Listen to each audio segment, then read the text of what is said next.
Осыдан бірнеше жыл бұрын Меркі асыл тұқымды қой зауыты мен атағы жер жарған Ақермен ауылында дау туындап отыр. Тұрғындары бұрын жағдай жақсы еді, қазіргі таңдағы халіміз нашарлады. Екі қолға бір күрек таба алмай сабылып, күнімізді әрең көріп жүрміз дегенді айтады. Мыңғырған малдардың бірі де қалмапты. Жұртшылықтың ендігі талабы шекеге өтіп кеткен Меркі асыл тұқымды қой зауытының акциялары мемлекет меншігіне қайтарылсын дейді. Осыған орай арнайы қоғамдық кеңес мүшелерінің қатысуымен тұрғындар жиыны ұйымдастырылып, ауыл адамдарының ұсыныс пікірлері мен талаптары тыңдалды. Естеріңізде болса, өткен жылы Меркі асыл тұқымды қой зауыты акционерлік қоғамның акцияларының 62%-ын Агростан жауапкершілігі шектеулі серіктестігі сатып алды. Алматыдан келіп, одан олар керектісін қайта жөндеуден өткізіп, шетелдік үлгідегі мал бордақылау алаңы мен Евро қасапхана салады. Жоба желтоқсан айында іске қосылып, ашылу салтанатына бәріміз куә болған едік. Ал қазіргі таңдағы көрінісі мынау. Мыңғырған малы азан-қазан қайнап жатқан тіршілік су сепкендей басылған. Тіптен бұрынғы 200 бас жылқы мен 5 мыңға жуық қой бордақыланған алаңдары қаңырап тұр. Сапасы материалдар алынып келінді. Ауылдың балалары жұмыс істеді осы жерде. Бәрі соғылды. Бір айдан кейін бұл материалдар қирай бастады. 3 ай ма 2 ай жұмыс істеді болады көрін. Бұның ақшасы кімнен өндіріледі? Біздің шырылдап отқанымыз сол. Бұл жерде сатылған мал бар, жылқы бар, жем-шөп бар. 4,5 мың бас жаңағы мал сойылды. Одан кейін қанша мың бас шеттен әкеліп сойылды. Жылқың бар сойылған. Соның шек қарының бәрін Ақермен өзенінің бойына ашықтан шашық жасылды. Сол кесірінен деп ойлаймыз, әлі тексерген жоқ. Ешқандай маман келіп тексерген жоқ. Ол ауру неден болып отқанын. Ауылда күніге 1-ден, 2-ден, 3-тен сиыр өліп жатыр. Мұның бәрін аудан әкімдігі біледі екен.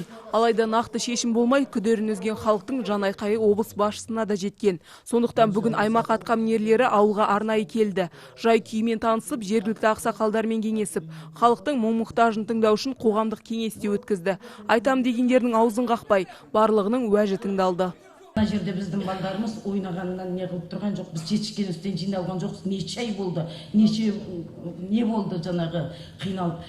Бір сом айлық таба алмай, үйлерінде мынауынша отырған ер азаматтың үйінде, бұдан қаншама балалары, осынша ер азаматтың үйіндегі келіншектері ақша таппадың, қайтып күн көреміз деп зәрелегендер үйінде. Бұл жерге келгенде іштеріндеген айта алмай отырған ғана балалар бұл жерде. Иә, тұрғындар мұның барлығына да Агростан жеке шаруашылығын кінәлайды. Олар келгелі ауылдан береке кеткендей. Кезінде тұрғындардың басын қосып жиын өткізіп, ауылды көркейтем. Жаңа жұмыс орындары ашылып, инфрақұрылым жетіледі деп уәдені үйіп төккен көрінеді. Bir сөзбен айтсақ, айды аспаннан алып берем деп ант су ішсе, оның біреуі де орындалмаған. Тіптен елдің ызасын келтіретіні ауылда бар 11 комбайн мен 11 тракторды пайдаланбай, сырттан 2 есеге шығынға батып техника жалға алып, сырттан келгендерге жер жыртқызып шөп шаптыруда. Шыны керек, 200 мың теңге алады олар. Бірақ ол енді Американың техникасы ғой. Ол техникамен жай бір адам жүре алмайды, сондықтан дұрыс ақшасын да төлейді. 250 гектар жерді бір күнде себеді. Пассивный комплекс. Ертең шығам деген адам шығыңдаршы.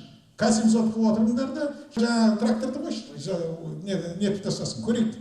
Барлық сауалға өзіндік жауап бар серіктестіктің бас құрылтайшысы әр тұстада өзін ақтай алды. Не керек? Кеңеске қатысқан зиялы қауым өкілдері мәселенің мән-жайына қанық болып, облыс әкімдігінде талқыланатындығын жеткізді. Инвестициясыз бірде-бір ел өмір сүре алмайды. Өйткені инвестиция құйған адам ойдан пайда табам деп келеді. Ол бір. Пайда таппаса келмейді инвестор. Оның үстіне ол келген кезде міндеттеме алады. Сол ауылды мәселен мен асыраймын, бағамын, барлық жағдайын жасайын деп келеді.